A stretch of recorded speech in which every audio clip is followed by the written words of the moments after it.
Hello, my name is Pastor Elizabeth Friedman. I am the pastor at Lord of Light Lutheran Church and the Lutheran Campus Ministry in Ann Arbor. And I'm here in my house, as I'm sure you are as well, unless you're an essential worker, in which case thank you very much for your service during this very difficult time. I have two readings for you today from the Revised Common Lectionary. These readings were assigned ages ago, and they feel incredibly relevant for today. The two readings are Psalm 23 and John chapter 9, verses 1 through 41. So here's the psalm. The Lord is my shepherd, I shall not want. God makes me lie down in green pastures. The Lord leads me beside still waters and restores my soul. The Lord leads me in right paths for his name's sake. Even though I walk through the darkest valley, I fear no evil, for you are with me. Your rod and your staff, they comfort me. You prepare a table before me in the presence of my enemies. You anoint my head with oil, and my cup overflows. Surely goodness and mercy shall follow me all the days of my life, and I shall dwell in the house of the Lord my whole life long. In the Gospel, reading from John. As Jesus walked along, he saw a man blind from birth. His disciples asked him, Rabbi, who sinned, this man or his parents, that he was born blind? Jesus answered, neither this man nor his parents sinned. He was born blind so that God's works might be revealed in him. We must work the works of him who sent me while it is day. Night is coming when no one can work. As long as I am in the world, I am the light of the world. When Jesus had said this, he spat on the ground and made mud with the saliva and spread the mud on the man's eyes, saying to him, go and wash in the pool of Siloam, which means sent. Then he went and washed and came back able to see. The neighbors and those who had seen him before as a beggar began to ask, is this not the man who used to sit and beg? Some were saying, it is he. Others were saying, no, but it is someone like him. He kept saying, I am the man. But they kept asking him, then how were your eyes opened? He answered, the man called Jesus made mud, spread it on my eyes, and said to me, go to Siloam and wash. Then I went and washed, and I received my sight. They said to him, where is he? He said, I do not know. The people brought to the Pharisees the man who had formerly been blind. Now it was a Sabbath day when Jesus made the mud and opened his eyes. Then the Pharisees also began to ask him how he had received his sight. He said to them, he put mud on my eyes, then I washed, and now I see. Some of the Pharisees said, this man is not from God, for he does not observe the Sabbath. But others said, how can a man who is a sinner perform such signs? And they were divided. So they said again to the blind man, what do you say about him? It was your eyes he opened. The man said, he's a prophet. The Jews did not believe that he had been blind and had received his sight until they called the parents of the man who had received his sight and asked them, is this your son who you say was born blind? How then does he now see? His parents answered, we know that this is our son and that he was born blind, but we do not know how it is that now he sees, nor do we know who opened his eyes. Ask him. He is of age. He will speak for himself. His parents said this because they were afraid of the people, for they had already agreed that anyone who confessed Jesus to be the Messiah would be put out of the synagogue. Therefore his parents said, he is of age. Ask him. So for the second time, they called the man who had been blind, and they said to him, give glory to God. We know that this man is a sinner. The man answered, I do not know whether he is a sinner. One thing I do know, that though I was blind, now I see. They said to him, "What did he do to you? How did he open your eyes?" He answered them, "I have told you already, and you would not listen. Why do you want to hear it again? Do you also want to become his disciples?"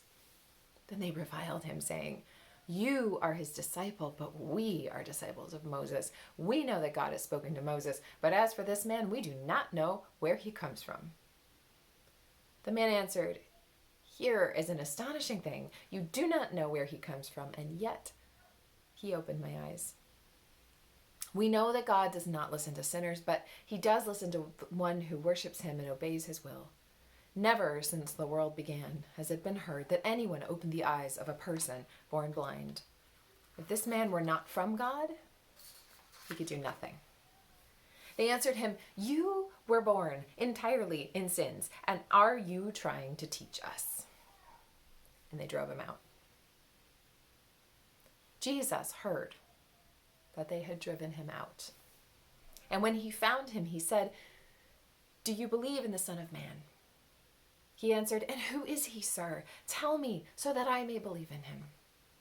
Jesus said to him, "You have seen him, and the one speaking with you is he."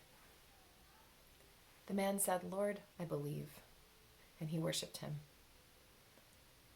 Jesus said, "I came into this world for judgment so that those who do not see may see, and those who do see may become blind." Some of the Pharisees near him heard this and said to him, "Surely we are not blind, are we?" Jesus said to them, "If you were blind, you would not have sin. But now that you say, 'We see,' your sin remains." This is the gospel of the Lord. So, when you go to become a pastor, one of the things that you have to do is go through something called clinical pastoral education, CPE for short. And I did it the summer after my first year in seminary. I did it in a hospital and in an interfaith context. And it was a really wonderful experience, a really hard experience for me.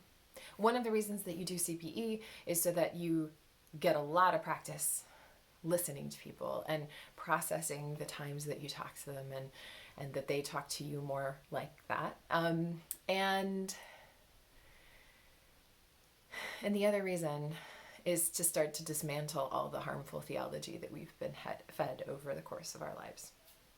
Like, God doesn't give you anything more than you can handle. What doesn't kill you makes you stronger. And everything happens for a reason. And while I was on CPE, I met a teenage girl who had lost her leg in a terrible accident. And she had been really active, and she was really mourning the loss of this part of her life. And she was also in a lot of pain. She was having phantom pains that would wake her in the middle of the night.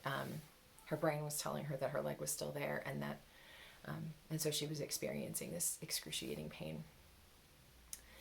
And I would go and visit her pretty frequently, and she would give me a run for my money. Questions like, why did God do this to me? Why is this happening? How can I believe in God if this is how God is? And she was one of the people who helped me to learn to dismantle any notion I had that there's a greater purpose for these kinds of things, because it was so awful that there was no way for me to get around that. And in today's story in the Gospel of John, we hear first and foremost the people saying, "Who sinned, this man or his parents, that he was born blind?" They're looking for someone to blame. And at the root of that desire to look for someone to blame, this man or his parents, so that this is deserved, they are doing two things. They are looking for a way to make the world make sense, And they are looking for a way to be able to say, I am in control and this cannot happen to me. The people want to know why the man was born blind and why he was healed. They can't let the idea go that this man must have been a sinner, that his blindness must have been a consequence of his sin. And when the man is finally driven out of his community and out of this very Twilight Zone-esque interrogation, Jesus finds him. The thing that I see in this story that that really resonated with me today is that Jesus meets us where we are and shows us the tender, creative compassion of God when we are suffering. Jesus puts mud on the man's eyes, the very same stuff that God made humans out of in Genesis. And notice that the man doesn't ever ask for help. Jesus simply knows that he needs it. The people around this man want to make logical sense of the situation. They want to be able to predict and control how God will act toward them. They want to be able to control the world. They want to be able to say, that can't happen to me. But the world is not predictable. Right now I'm giving a sermon from my house because I can't even go to do a live streamed worship service in our sanctuary right now. Our entire world is being ravaged by a virus we didn't even know existed a few months ago. Right now, we are seeing a loss of control in our collective lives, and we don't know how or when it will end. The really, really important takeaway from this week's gospel is illustrated beautifully in Psalm 23. Though I walk through the valley of shadow, you are with me. One of my colleagues back in February at something called the Great Lakes Gathering in Kalamazoo, my colleague Jane Gabelin eloquently pointed out that in this psalm, God does not promise that God will walk us around the valley, helping us avoid that shadow, helping us avoid any difficulty. God promises us that God is with us right there in that valley. The words of Psalm 23 remind us that God is with us even when we wind up in that valley because it is there. Valleys are a part of life just as surely as mountaintops are, and they will happen. But we know that God is right there with us, walking with us the whole way. It is tempting, for sure, at a time like this to look back to a couple of weeks ago when our kids were able to play in the park together, when we were able to gather together, laugh together, mourn together. But John tells us that it's not our job to look backwards. As Christians, we are always looking forward in hope, rooted in the promise of the resurrection. We know that God is always walking with us in that hope, even when we feel lost or anxious or alone in the valley of shadow. God finds us and accompanies us toward a future that is always being made new, always being created. And we can see evidence of that now as we find new ways to connect with each other, and we know that this separation will not last forever. Keep going, Jesus says. I am with you. Amen. I'll leave you with a prayer from Illustrated Ministry, which is a really great resource, and you can sign up for adult coloring pages and all kinds of other stuff. They've got a lot of good things coming out right now. Let us pray. Into your spacious heart and loving hands, dear God, I place my fears, my what-ifs, my spinning world and mind. Comfort me with the truth no fear is too big for the Great One, who is always with me. I am never alone. Calming God, bring courage. Tender Spirit, breathe peace. Gentle Jesus, be close. Amen. Peace be with you.